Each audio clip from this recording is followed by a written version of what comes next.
What's going on, guys? Welcome back to the channel and welcome to episode 3 of building a clone base. If you guys caught last week's update, we actually got started on the road and the bridge and plated off all those IKEA boxes, which was quite a bit of work, and then we also got a start on the water.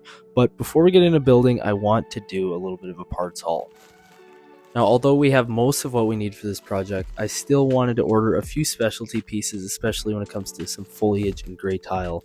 And I thought it was a bit weird the box came all tattered, or the package that is, and the pieces were kind of all over the bag. So naturally, I wanted to count everything, make sure everything was there. We got a couple hundred of the ingots and a bunch of gray tile, and then a bunch of cool fern and bush pieces that are going to go really well. I also picked up some tree elements so we can build some nice trees.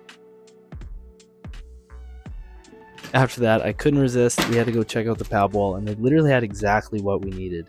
We got a ton of gray brick that's going to go towards the base and the wall, and then a bunch of the road pieces, a bunch of gray plate, which is going to help. And then we also hit up the brickyard. It's a store where I live, and we got a few citizens that are going to populate the city. And then the guy on the left there is actually Cutler Quain with a clone head on him, so that looks really good. We also picked up these 3 minifigures just added to the collection, and the medical droid is going to go really well. But now getting back to the build itself, some people had commented last week about the creek being a little bit too narrow, and I totally agree. I just didn't have the parts, but now we got a little bit more of that plate, and we extended it from 3 studs now to 6, so it looks a lot better, and I think it fits that valley really nicely. And after extending the creek and making it a bit wider, we went ahead and tiled it all off. I don't really want to tile off the bigger portion of the water quite yet, because later in the video you're going to see I'm going to rework this a little bit, but that's a look at that. Once it's filled in with all the terrain and foliage, it's going to look really nice, I think. But now it's time to shift focus back over here, because like I said, we got to get working on the terrain, and I wanted to do a little bit of rock work mixed in with some nice green terrain. And I got a ton of green brick in preparation for this, so hopefully we have enough to wrap around at least this area over here. And as you can see, I'm just filling out the backside with some filler brick and then plating it all off on the top. We're gonna be adding a ton of details, but this is just a very basic design, and I want this, like I said, to wrap right around this whole IKEA box structure here. Taking a look from this angle, you can see where the path is going to come out, and I just sort of wanted to wrap around the terrain here and sort of cascade down.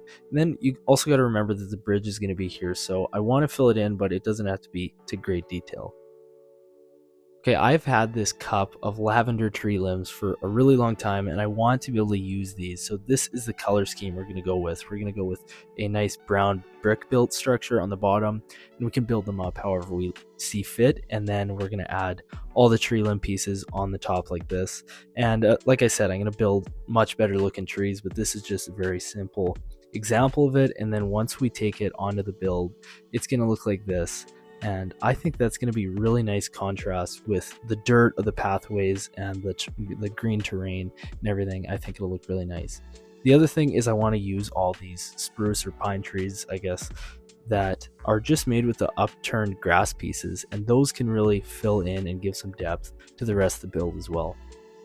Getting back to building, I went ahead and laid out exactly where the rest of this terrain was going to be elevated, and then I used a bunch of plate and 2x4 brick as some lattice structures to help fill that in, because of course we got to build all that up, and I don't want to have to use a ton of filler brick, so that was a nice substitute. And as you can see, I'm just going through and adding layer by layer, and this stuff takes so long. I mean, honestly, that took maybe 2 or 3 hours, just what you saw there, and it's because I really want to make use of all my part types. But as you can see there on the left side, we're gonna have to fill out the rest of this with that same type of terrain style, so I need a lot of green brick. Basically, I just want to go ahead and replicate that exact lattice structure, as you can see, in the parts where there's going to be a lot of need for filler bricks. So hopefully we can save parts that way, and then we're going to have to build this up just the same. That's going to be under the bridge.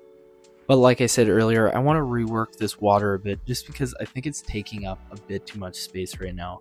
I want there to be a lot of room for the cut LaQuain sequence and the farm, and there was just too much water there. So I reworked it a little bit and brought it back a few studs. And then now taking a step back and looking at the mock, you can really see the vision coming together. We got that road and the bridge going across, and then the water and where cuts. Farm is going to be down there. It's all just really coming together nicely, and I'm super happy. It's only a couple weeks in, so there's quite a bit more to come. Anyways, guys, that's going to wrap up this week's update. I really hope you guys are enjoying this. I'm having a ton of fun already, and it's just a couple weeks in, so make sure to stay tuned. Thank you for watching, and I hope to see you in the next one. Peace.